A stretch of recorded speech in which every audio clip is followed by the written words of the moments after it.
Continuing our survey on how being civilized and properly secondarily oriented acts as a kind of, if you recall, we were referring to it as a kind of intellectual displacement process. So that, for instance, to be an expert in any secondary subject, all you've got to do is be an expert on the subject, not on what the subject is about. And thus, an economist,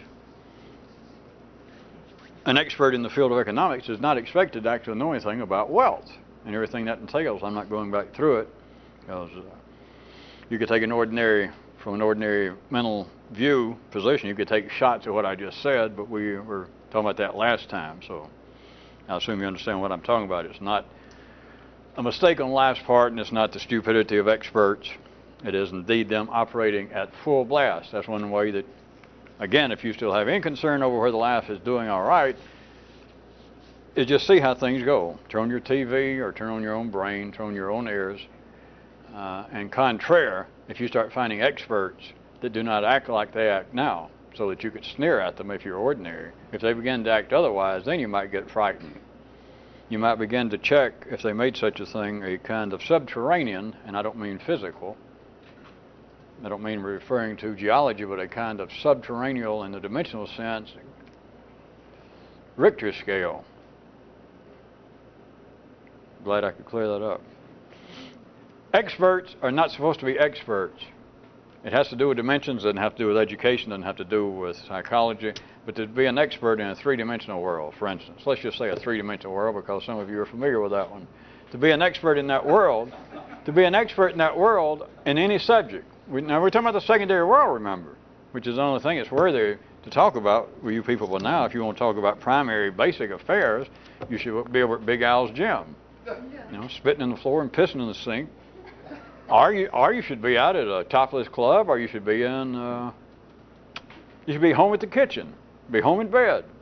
So all we're talking about is the secondary world. In that world, to be an expert in a three-dimensional reality, all you've got to do, the whole ball game, is to be an expert in any subject, to be an expert on the subject, not what the subject apparently is about, because all subjects are down to three things. And if you're going to say, well, you're right, I've always been interested in economics, I even studied some economics, but by God, hearing you talk brought me to my senses. A little late, but brought me to my senses, and I realized I have studied economics. Got a damn phony baloney degree, and it doesn't mean anything. Sure it does. But it can be traced back to something primary. And once it's traced back to something primary, that would be what the subject is about. But that's not what being an expert in the secondary world is. To be an expert on any subject is to be an expert on the subject, not what the subject is about. Because you don't have to scratch your head. Everything that people are an expert in the secondary world is either based on sex, food, shelter, basic survival. But just to make it easy, we keep saying the three S's. It sounds cute. But no matter what it is, music, dance, art, medicine, psychology, philosophy, get out your hymn book or your college catalog and look down, and they're all about those three things. But you don't need to be an expert on those three things unless you're nuts. I mean, if you just announce expert on screwing, I'm saying that for a purpose, nobody's going to show up. I mean, if you were nutty enough to do that, the only people who are going to show up are going to be fellow nuts. I mean, that's not who we're trying to deal with here. Well, never mind. Shouldn't pick on the audience. No sane person is going to show up for someone who apparently is an expert on a primary matter. Because you've got to be nuts yourself. That'd be like showing up lessons on how to eat. Not manners, not dining. Here you are, a grown person, you're all cleaned up, got a haircut, and you're going to go somewhere that's going to give you lessons, maybe even free. But they're going to teach you how to eat, how to rest. Maybe they have diagrams showing how to take up a prone position. Maybe somebody comes along and, in a nice manner, lowers your eyelids, teaches you how to perhaps go to sleep. It's crazy. So understand that. There's nothing wrong. So to be an expert in every other way, in any subject, we're talking about the secondary world, not eating, but perhaps dining, because you will certainly, an ordinary person will go out and solicit direction, take a course on cuisining, on dining, but not eating. So once you get into the secondary area, the reflection of one of the basic primary affairs of man, then when you get into that area, all you have to be on that subject is an expert on the subject, not an expert on what the subject is about, because everybody that sings is an expert on what the subject is about, because all the subjects are about one thing: staying alive.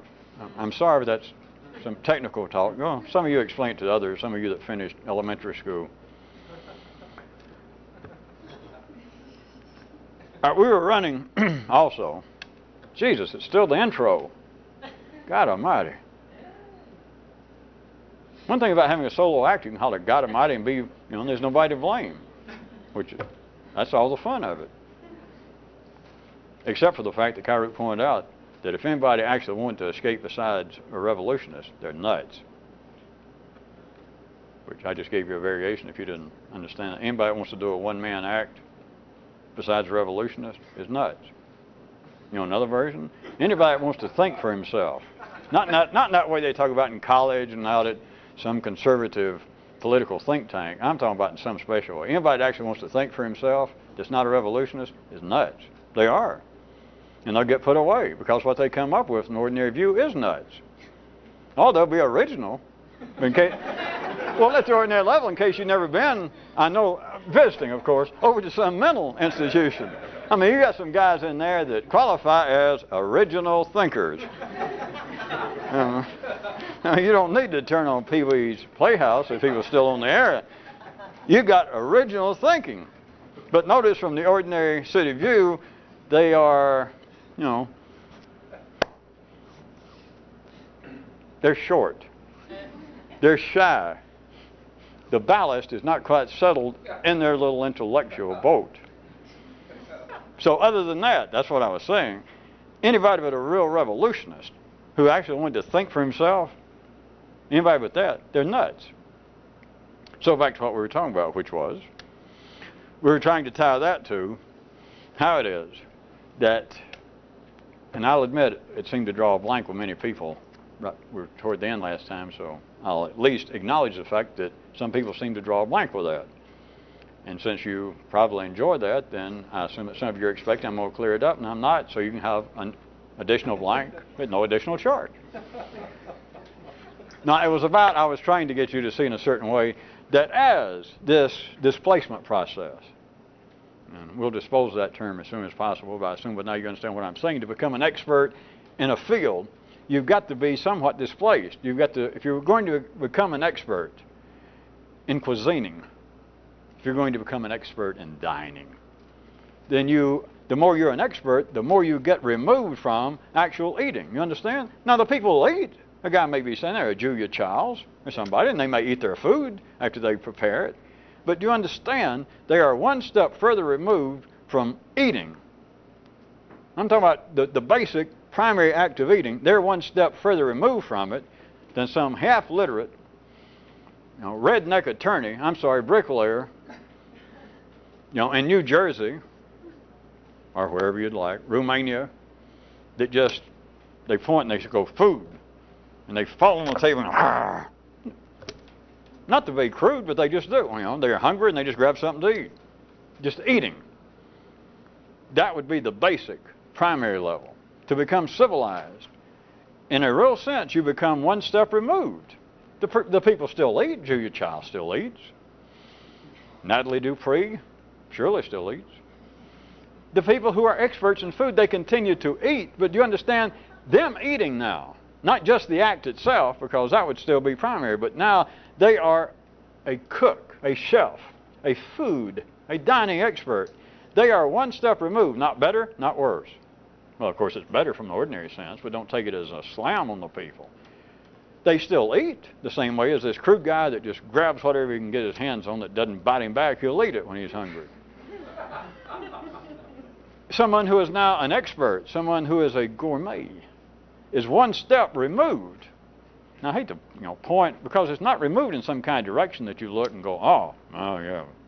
Because if you do that, you're back to three-dimensional thinking, and you're either left with, well, that's good, or else, I don't know, that's highly questionable. And it's none of it. It's just that it's one step, it's like displaced.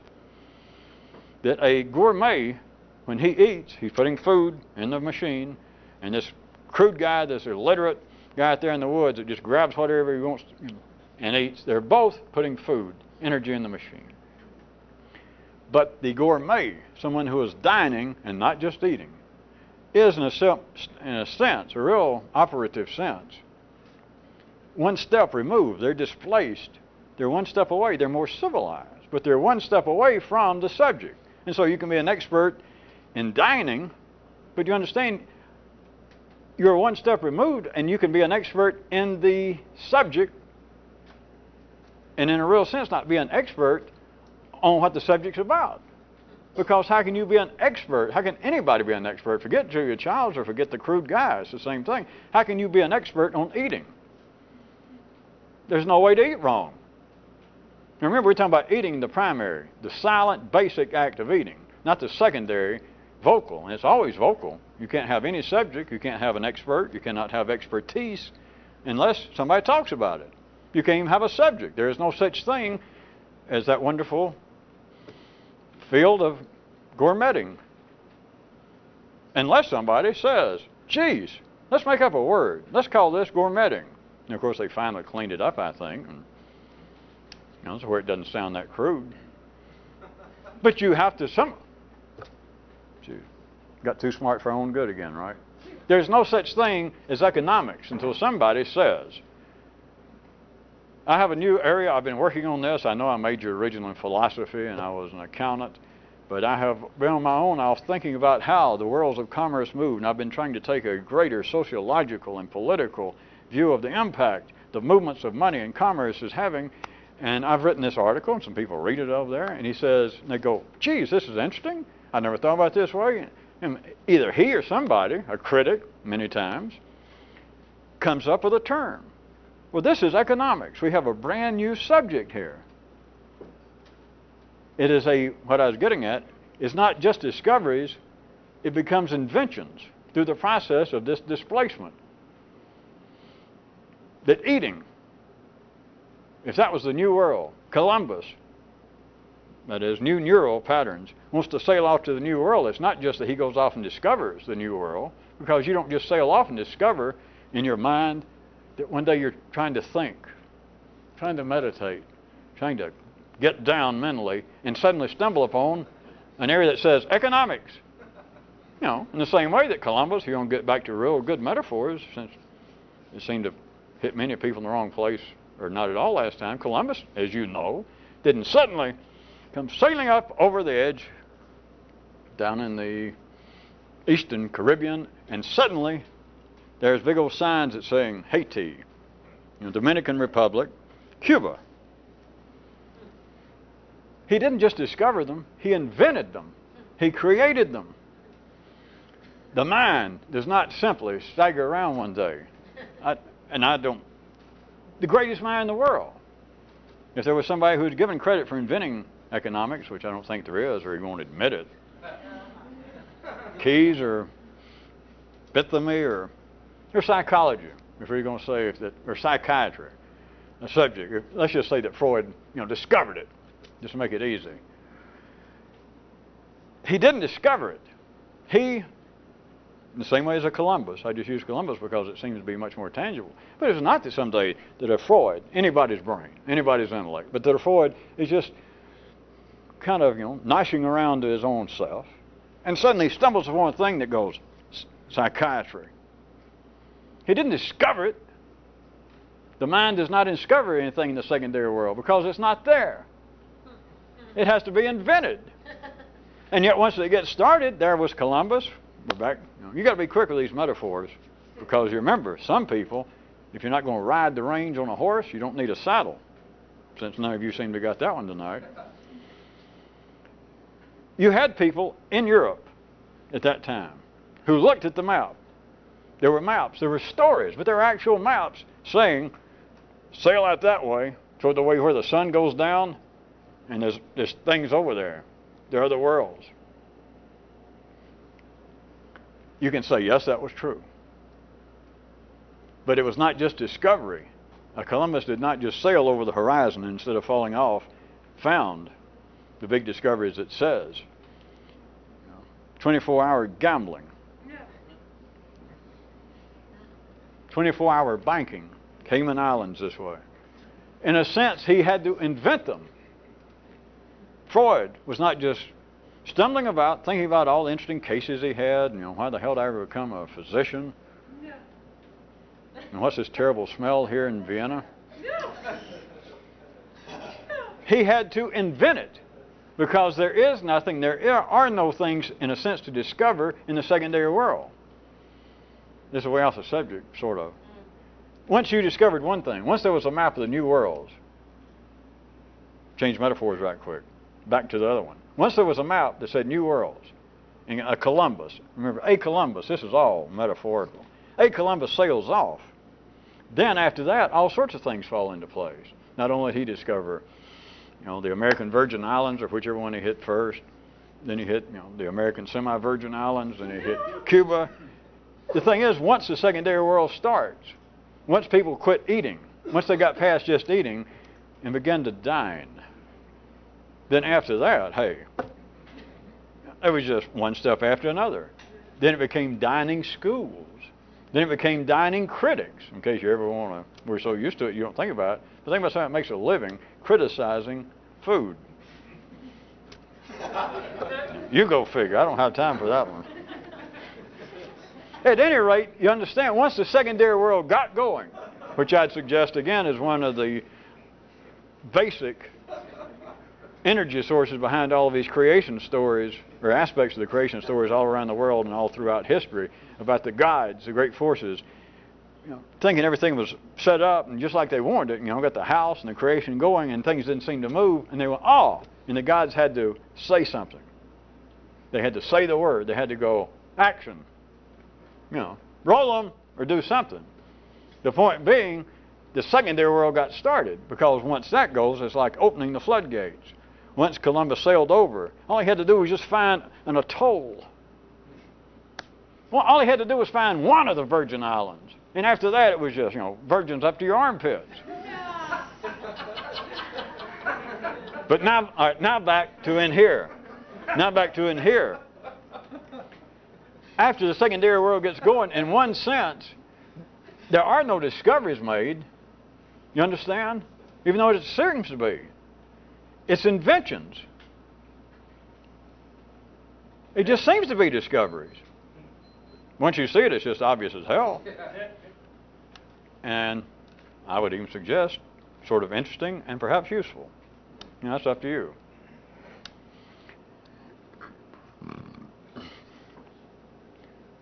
Okay, now we can start. We'll pick up. Now we'll pick up tonight, now that we have 3 minutes left. All right. Try it. Here's what I was trying to drag us towards. As men come together in civilization, as we were talking about, and they collectively begin to think and believe things that the individual could not, which is one operational definition of civilization. They begin to create, not just discover, but I know it appears that way, discover/create, according to how good you're feeling at the time. If you got the right side of your brain justice operating good, well, you remember that. This process, this inescapable process of civilization, the flowering, the continuing process of going from primary, silent, basic matters into the secondary world. This process itself, can you see, is a kind of displacement procedure. The process, the whole process now, not individually, not on some subject like dining or marriage counseling. The process, the whole movement, the whole creation of the secondary world is itself, in toto, lack a kind of displacement process in that what the collective group, what the collective mind of the men began to think and believe becomes itself almost like a new person. It is a distinct form of this displacement process, because what happens, what results from the collective mental bargaining, collective efforts of men, which is what turns out to be the generally accepted sane thoughts and beliefs, all the way, to use examples from religion to science, is all a result of this collective thought process, this collective belief process. But the process, not forget specific religion or science or some discipline or some subject, the process itself becomes like a new creation. That is, you have humanity, and by them beginning to create their own secondary world, and it seems to be something else. It seems to be a part of them, they seem to be a part of it, it seems to be intertwined, it seems to be inseparable, and yet from one view, this is a writ larger, what I'm describing as the displacement process, because civilization takes on, without it being identified in this way, don't choke it, it takes on a certain kind of unnoted aura of being a different person. Another person, like we have created something else. Nobody calls it that. I guess I could point out a lot of people call it God.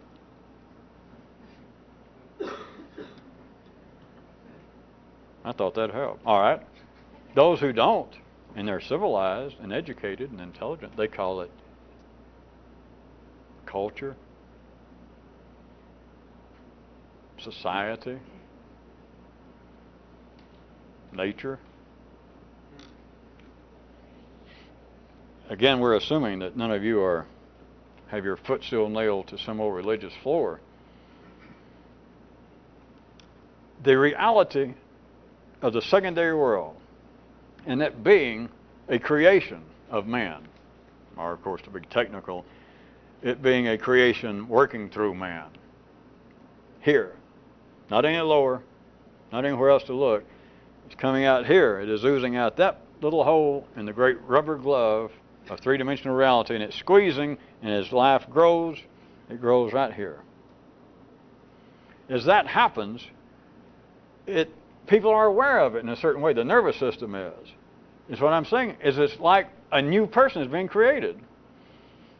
But operating at the level at which ordinary intelligence does, it's got the time frame, which is no big deal, somewhat askewed, because it then begins to see this thing it's created, which is an offshoot of this displacement process, and they don't see it as being like another person. I'm saying it is, operationally.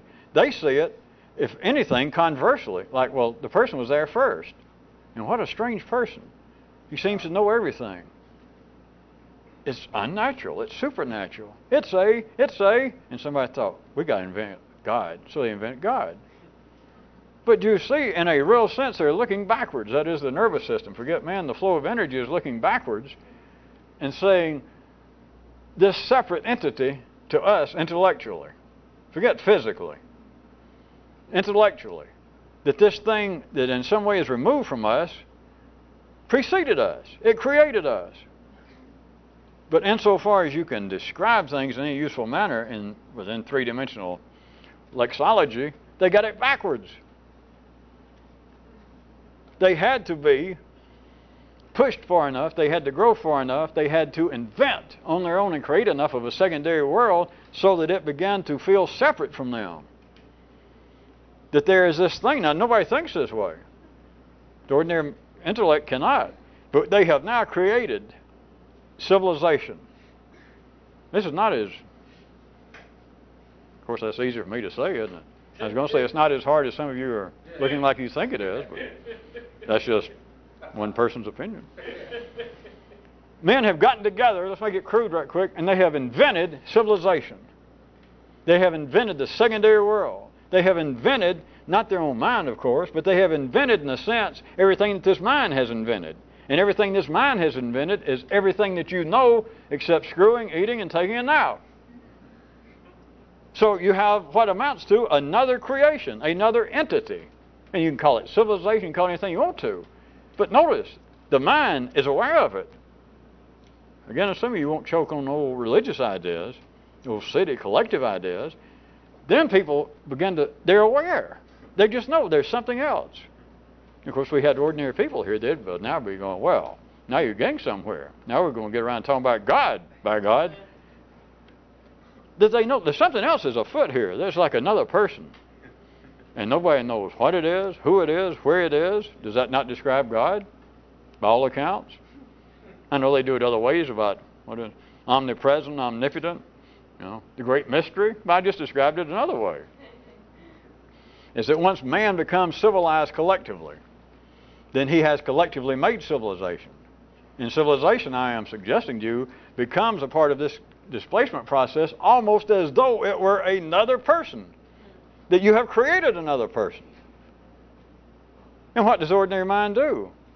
It looks upon the created person as being that which created me. Well.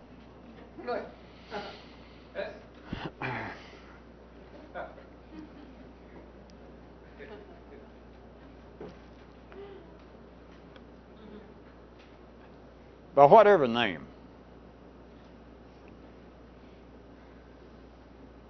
God, nature, culture, I didn't go into them all, I just picked out these as one, but it is not unusual any more than the way that people use God as an attempted measurement of what I'm talking about. People also that are not religious, they'll speak, and it's just part of our linguistic energy exchange that people accepted, that someone will say something about, well, because of certain cultural demands, because of certain cultural influences, because of certain, all kinds of descriptions, subconscious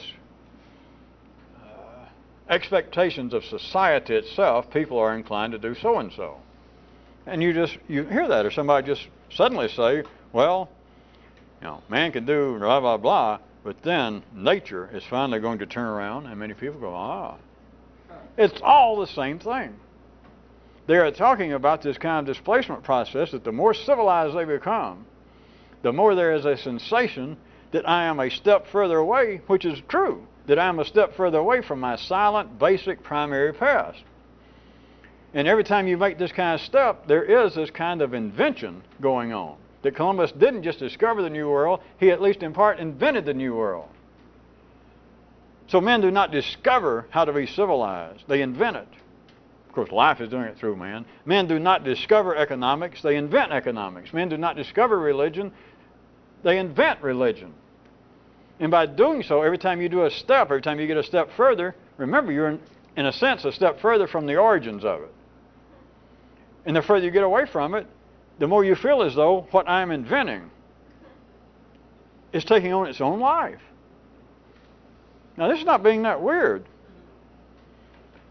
Just ordinary people out in colleges right now, people sitting around in coffee shops, chatting about things they will speak about, and it's accepted as being, in fact, an insightful kind of attitude. They will accept and just use terms about how society is at work, how certain of our moral values are changing, even as we sit here sipping coffee, that as the economic influences begin to change worldwide and it becomes more of a totality of one economic marketplace, how this is having a kind of societal effect as witnessed by the almost unbelievable overnight breakdown of controlled economies in the erstwhile communist countries of Eastern Europe. And what this is doing, just look in the paper, read your Time magazine, what it is doing to the individuals in Czechoslovakia and Hungary and Romania. And people go, yeah. But what are they talking about? They're talking about the fact that it's almost as though human life has a life of its own. That's why we just see since we're running out, because it's not that weird. ordinary people know this, except ordinary people call it real ordinary things that are meaningless to a revolution. They call it God. And they say, well, that's society at work. And people go, yeah, unless you're the kind of revolutionist that would think more than you have to. Ask yourself one more question like, what in the goddamn hell is society? When anybody nowadays, any fairly reasonable, sophisticated person knows what it is. I mean, I'm being an idiot to say that. It's an insult to anybody's intelligence that's literate to say, well, what in the hell is society anyway? What is a culture? That's stupid. That shows somebody of such a crude mind that they cannot even think allegorically. What is being described is this displacement process that as the intellectual world expands, which is another way of saying civilization expands. It's another way of saying that more and more people, collectively, not individual, but humanity more and more is sailing away. Not just under the auspices of Ferdinand and Julie, what's her name, or even Randy Newman. But they more and more sail away, but they don't sail away just and discover stuff. They are inventing it as they go. I kept mixing the metaphors, but now we're down to seconds now. You understand. Jump back to Columbus. And I kept trying to ease it into you. Let's put it to you this way. A good hardcore metaphor. Columbus never did discover land. He just sailed to a certain point, and he invented. Here's Cuba. There's the Dominican Republic, and Haiti stuck right on it, right there. He invented it. That's the secondary world. Nobody discovers anything here. They invent it. And in so doing, the unnoted, the nonverbal sensation is that as we're inventing this, we're more than we are. I'm certainly more than I am individually, an ordinary man says, because I'm part of my neighborhood, my race, my nation, my culture, my society. I'm part of the collective crowd. The collective crowd feels we are more than what we really are. There's something afoot here. Any reasonable man knows that. If he's religious, then he says it's God. If he's not religious nowadays, he says, well, it's just the combined influence of reality, the staggering effect of the universe itself. But they're all saying the same thing. They're saying there is something beyond me individually. Everybody can do that nowadays. But then they're saying, whether it be religious or scientific, then they're saying, wait a minute, there's something beyond me, and it's like society. And what they're saying is collective thought. And then they say, well, wait a minute, there's something beyond society. There's something beyond my planet, even. And everybody keeps looking. Everybody wants to sail over the horizon, which they're supposed to. But there's something that's beyond all of that is right here, because it invented it, and it continues to invent it. But it's like that if you're going to try and follow, if you're semi-ordinary and semi-non-ordinary, and you're trying to follow some kind of philosophical system or some kind of nutcase religion or cult or something, you keep trying to sail further and further away. That I got to get there. I got to get there. I just know. I can feel. I can sense some of the possibility. But do you understand? It's like, speaking metaphorically, it's like you have a firecracker stuck in the lower end of your alimentary canal. Yeah.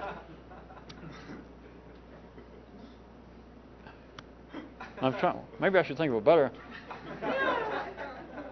And how about a blowtorch? That's better. And you keep turning up the amount of fuel it gets. And the more you do that, the more it makes you want to seek a way to escape from heat. That is this being driven, that I'm going to go further and I'm going to find the answer to what's bothering me, as it puts it. But what it says is what's bothering me is this. It was Columbus's map that drove him nuts, except everybody else says, oh, no, it's his map that took him there. Right, you're right, I know that. But then he went crazy, trust me. He was real upset, real dissatisfied, even historically. One trip wasn't enough. He came back and they said, good going. He said, I got to go again. He kept going back. The map drove him nuts. The map. And then if you get good, the discovery is what drove him nuts. Next time. Did all that get on tape? First class. Cut out all the profanity. Not what I did on the tape out of the audience.